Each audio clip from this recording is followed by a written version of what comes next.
मित्रांनो, वाघोली पुणे येथे महाराष्ट्र केसरी स्पर्धा आता पार पडली. आपल्याबरोबर आहेत यंदाचे महाराष्ट्र केसरी हर्षवर्धन सदगीर. बऱ्याचशा गोष्टी विचारूया आणि भरपूर ऐकण्यासारखं आहे, कारण कुस्तीचं करिअर खूप मोठं आहे. नमस्कार पैलवान. नमस्कार. गदा खाली ठेवतो, हो. पण ही गदा घेण्यासाठी प्रत्येक दिवस प्रयत्न, काय सांगा? नक्कीच हा एक म्हणजे पैलवानांसाठी खूप मोठा संघर्षच असतो. महाराष्ट्र केसरी गदा जिंकायची म्हणजे. आणि ह्या गदेसाठी मी म्हणजे जेव्हा लहानपणापासून कुस्ती चालू केली तेव्हापासूनच स्वप्न बघितले होते की महाराष्ट्र केसरी व्हायचं. पण त्याच्यासाठी माझ्या काळात किंवा काही त्या गोष्टी मला शक्य वाटत नव्हत्या. म्हणजे ज्यावेळेस मी ज्या भागात प्रॅक्टिस करावी त्यावेळेस तिथं कोणी महाराष्ट्र केसरी बघायला पण नव्हता. त्यामुळं आणि मध्यंतरी थोडंसं 2014-15च्या काळात मी ज्यावेळेस नॉर्मल कुस्ती चांगली खेळायला लागलो तेव्हा परत स्वप्न बघायला लागलो महाराष्ट्र केसरी व्हायचे. त्या दिशेने चालत राहिलो. 2017ला ज्यावेळेस काकासाहेब पवारांकडे आलो त्यावेळेस खरी अजून कुस्ती काय असते, Maharashtra Kesari, national level, international ह्या गोष्टी कळाल्या.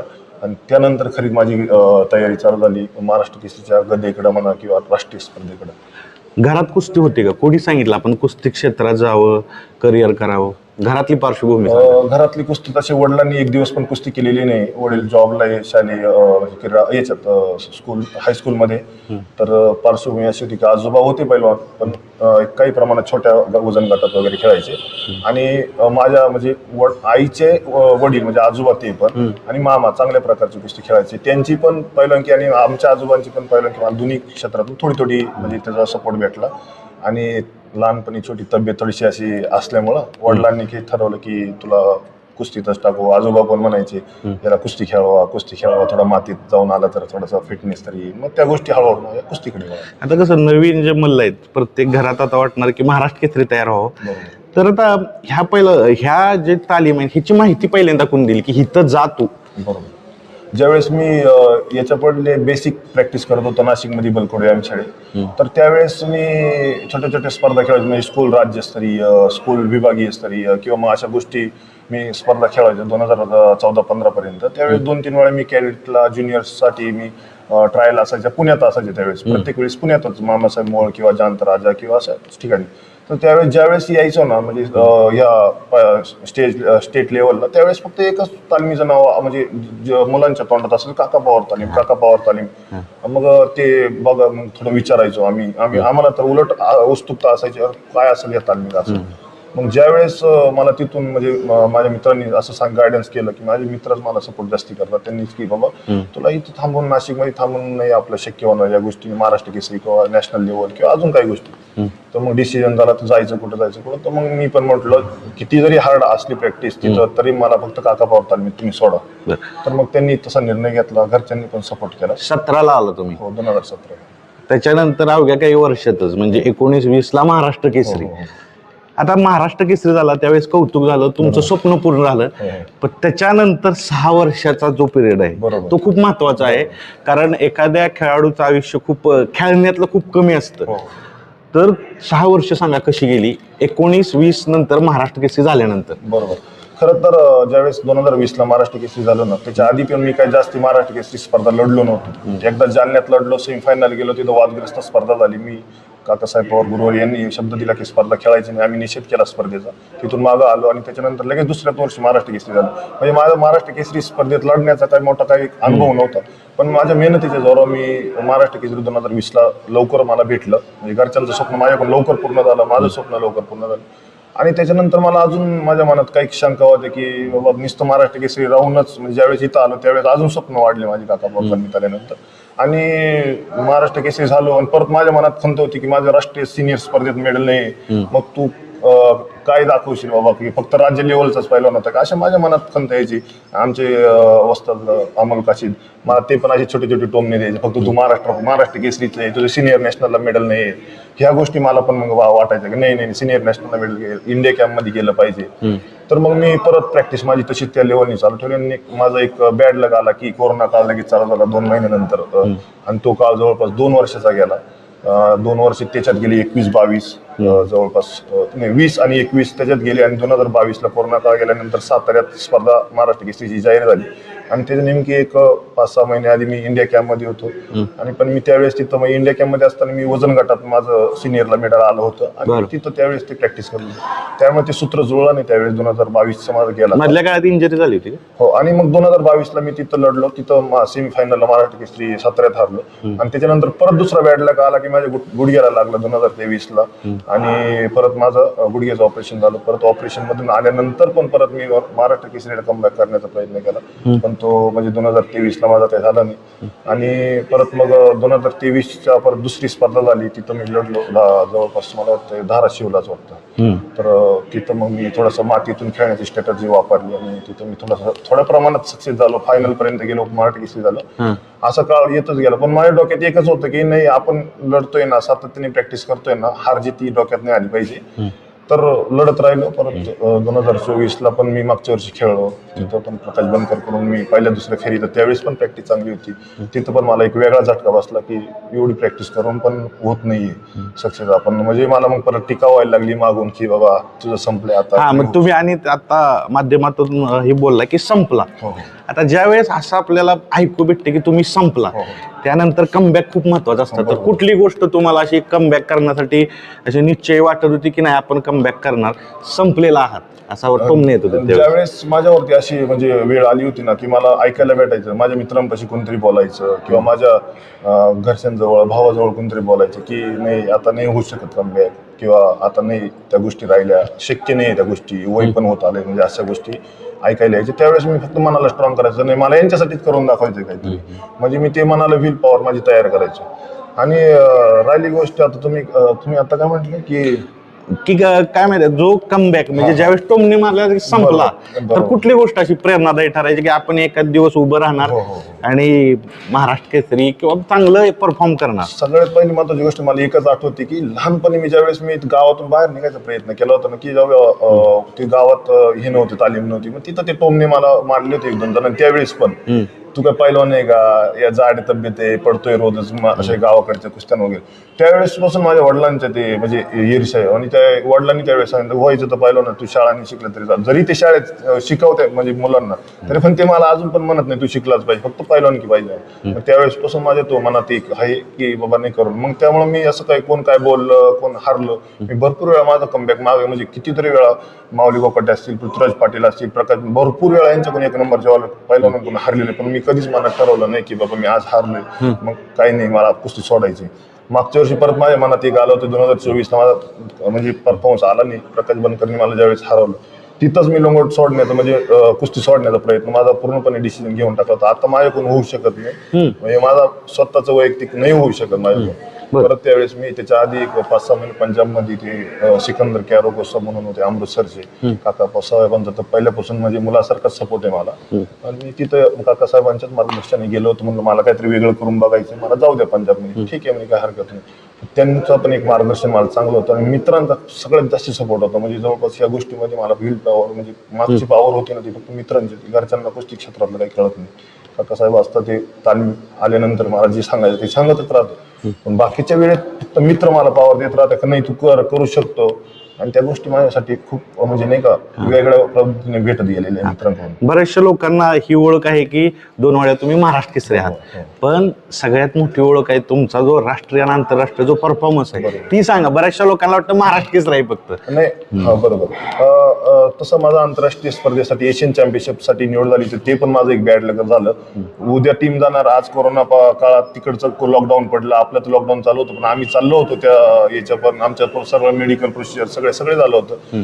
आणि एशियन कॉमनवेल्थ चॅम्पियनशिपला तर तिथं पण माझं बॅड लक राहिलं. आंतरराष्ट्रीय स्पर्धेपासून मी थोडं लांब राहिलो, पण मी अशी कोणती स्पर्धा नाही सोडली की देशातली सिनियर नॅशनल असेल, 23 नॅशनल असेल, युनिव्हर्सिटी नॅशनल असेल, university Greco Roman, 23 Greco Roman, national games असतील, प्रत्येक स्पर्धेत माझं गोल्ड, सिल्वर, ब्रॉन्झ मेडल आहे.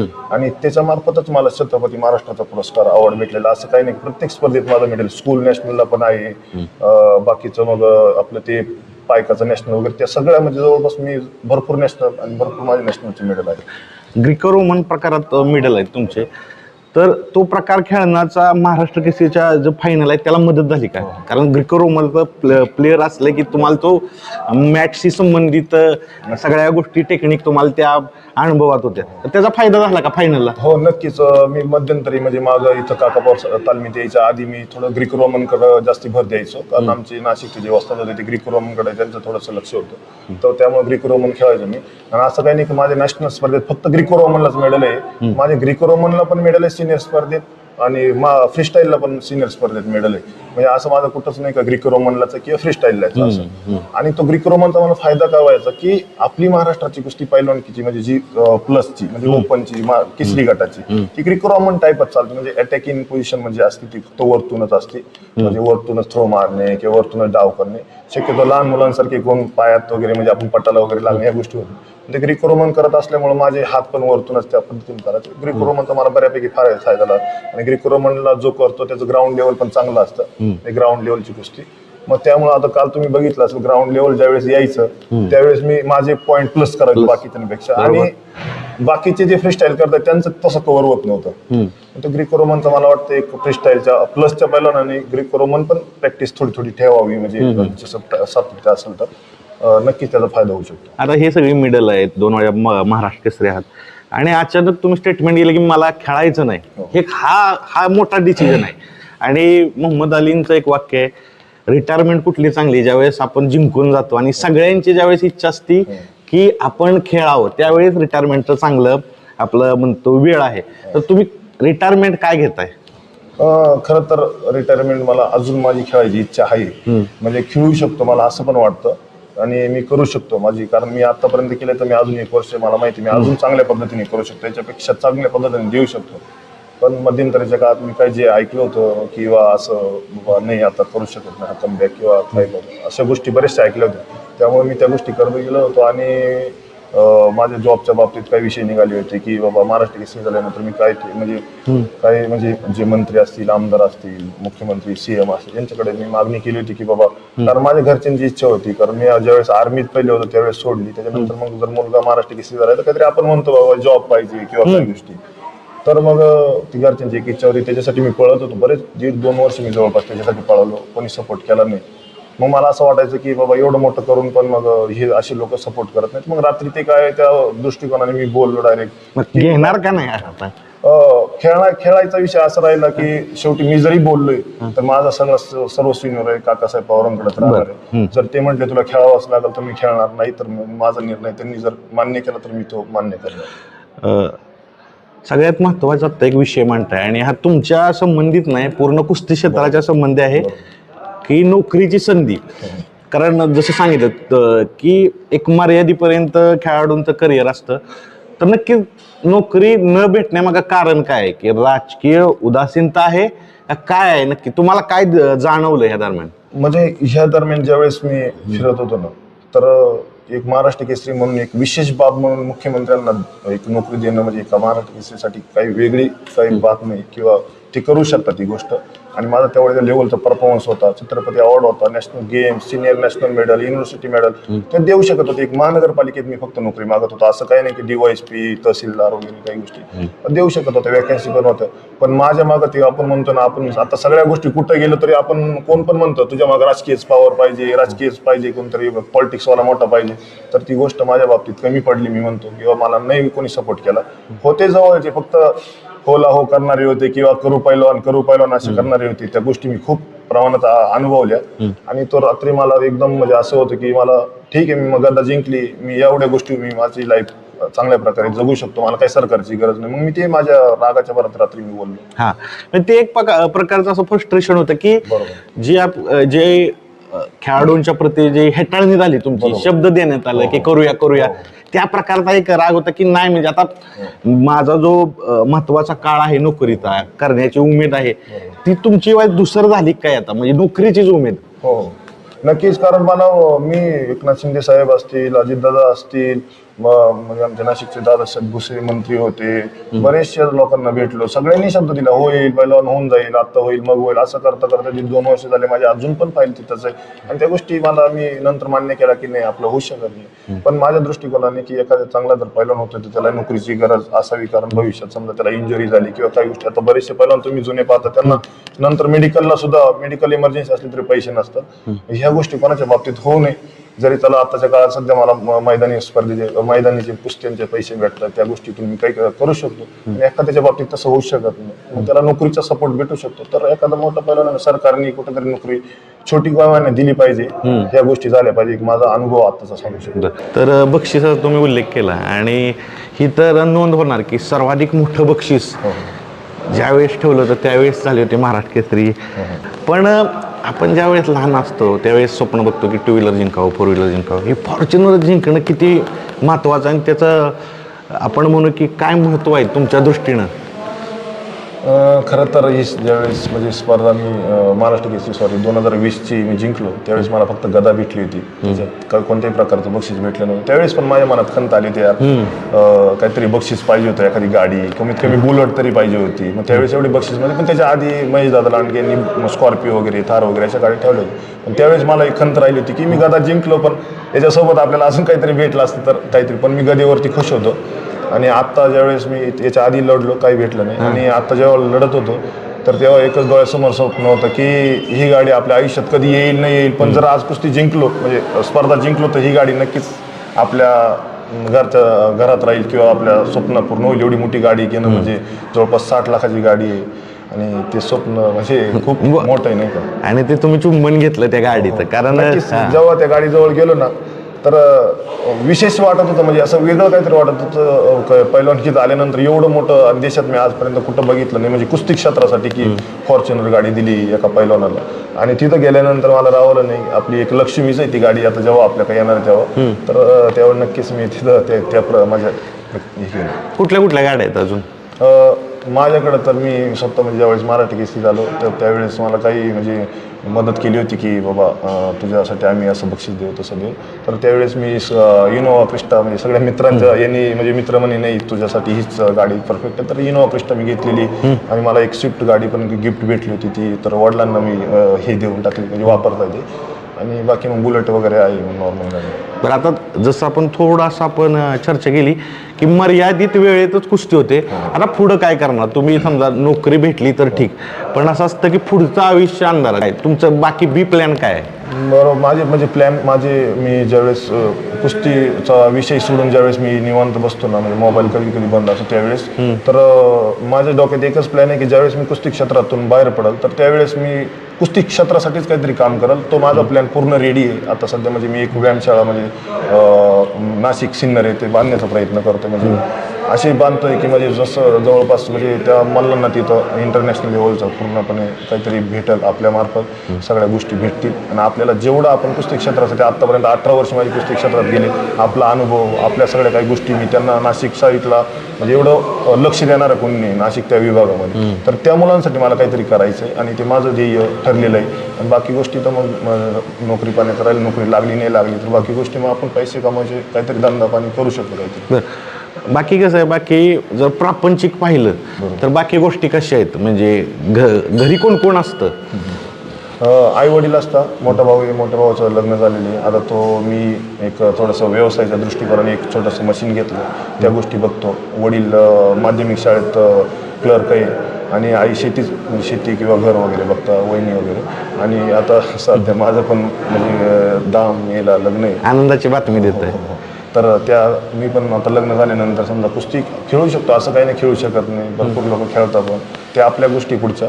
आणि त्याच्यानंतर माझं फक्त टार्गेट एकच आहे, काहीतरी कुस्ती क्षेत्रासाठी व्यायामशाळा तालीम काढायची, त्या गोष्टीचा माझा प्लॅन चालू आहे. वहिनी काय करतात सांगा जातात आता महाराष्ट्राला? म्हणजे ते काय आमच्या पाहुण्यातलेच आहे, ती सध्या आता BAMS आहे, BHMS डॉक्टर आहे ती आता सध्या. तर ती शासकीय जॉबला पण होती, पण मग ते आता तिचं स्वतःचं स्पेशल तिला काहीतरी करायचं, त्या गोष्टी तिचा चालू आहे प्रयत्न.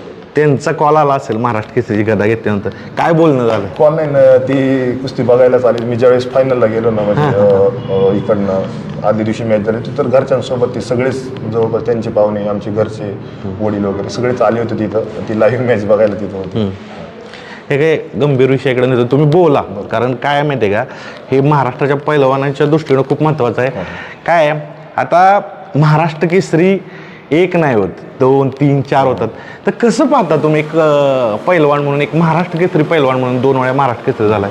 कसं पाहता? नक्कीच मी मध्यंतरीच्या काळात माझ्या छोटे म्हणजे व्हॉट्सअप स्टेटसला वगैरे किंवा इंस्टाला मी थोडं त्या गोष्टीविषयी बोलून पण दाखवलं होतं. नक्कीच या गोष्टी झाल्याच नाही पाहिजे, कारण तुमचे राजकीय वाद तुम्ही तो आपसात मिटवा आणि एकच महाराष्ट्र केसरी घ्या, हे माझं पहिल्यापासून म्हणणं आहे. आणि त्या गोष्टीसाठी आमचं आता डबल मराठी केसरी चंद्रराव पाटील उपोषणाला मुंबईला बसले होते, त्याच्यासाठी आमचा पण सपोर्ट होता. फक्त आम्हाला जाता नाही आलं कारण प्रॅक्टिसच्या याने. पण नक्कीच महाराष्ट्र केसरी स्पर्धा ही एवढी मोठी मानाची स्पर्धा आहे ना, फक्त एकच महाराष्ट्र केसरी स्पर्धा व्हावी. याच्यात त्यांनी ज्या संघ असेल, कुस्तीगिरी परिषद असेल, अजूनही मातीची कोणती संघटना असेल, यांनी सगळ्यांनी मिटून तुमचं मिटवा.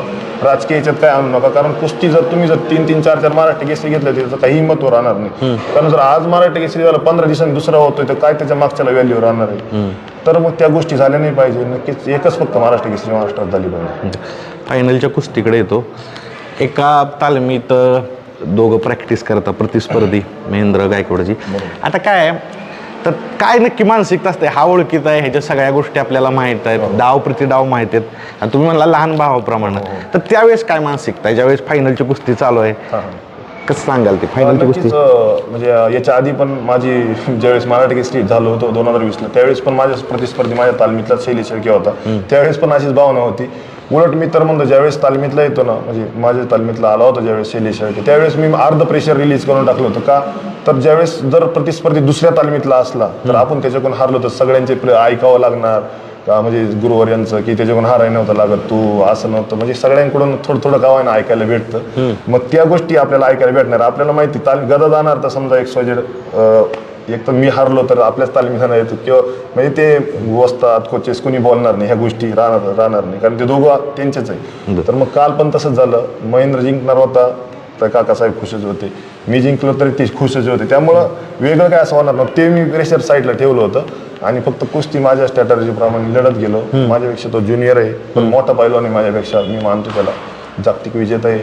आणि खरंच लहान भावासारखं मानतो, कारण मी जेव्हा त्याला भेटेल तेव्हा तो भाऊ दादाशिवाय हाक मारत नाही मला. आणि काल कुस्ती मी माझ्या थोड्या स्ट्रॅटर्जी वेगळी वापरली आणि त्या अनुभवाच्या नुसार मी कुस्ती जिंकलो. एकंदरीत विजय हा कुणाला समर्पित करायचे तुम्हाला, कारण हे मोठा विजय आहे? नक्कीच ह्या मध्यंतरीच्या काळात म्हणजे आईवडील तर ते असतातच, ते कुठं जात नाही आयुष्यभर आपल्यासोबत राहिले. काकासाहेब पवार वस्ताद लोक सगळे, आणि या काकासाहेबांचा जर याच्यात काही वाटा असेल तर तो खूप मोठा वाटा आहे. आणि त्याच्यानंतर जे मला ही जी दुसरी मराठी केसरीची गाथा भेटली ही फक्त माझ्या मित्रांमुळे भेटली, मी असं म्हणू शकतो. त्यांनाच समर्पित आहे सगळं. आता शेवटचा प्रश्न, आता पुढं काय? कारण जे स्वप्न आहे ते पूर्ण झालेलं आहे, तुम्ही नोकरीचं म्हणताल, आणि ते आता होईल. सरकार दरबारी सगळ्या गोष्टी आहेत, अनेक राजकीय मंडळी तुम्हाला भेटायला सुद्धा येतील. तर त्या निमित्तानं एक पॉझिटिव्ह विचार करतील. जाता जाता सांगा पुढं आता काय ठरवलंय? नक्कीच मी काल कोणत्या गोष्टी म्हणजे कुस्ती किंवा विषय थोडासा वेगळा निर्णय मी बोलून गेलो की मी याच्यानंतर मी याच्यावरती चढणार नाही किंवा खेळणार नाही स्पर्धा. तो निर्णय तरी माझा जरी मी बोलून गेलो तरी तो सर्वस्वी निर्णय काकासाहेब पवारांचाच असेल. त्यांनी मला खेळायला आलो तर मी परत लढणार.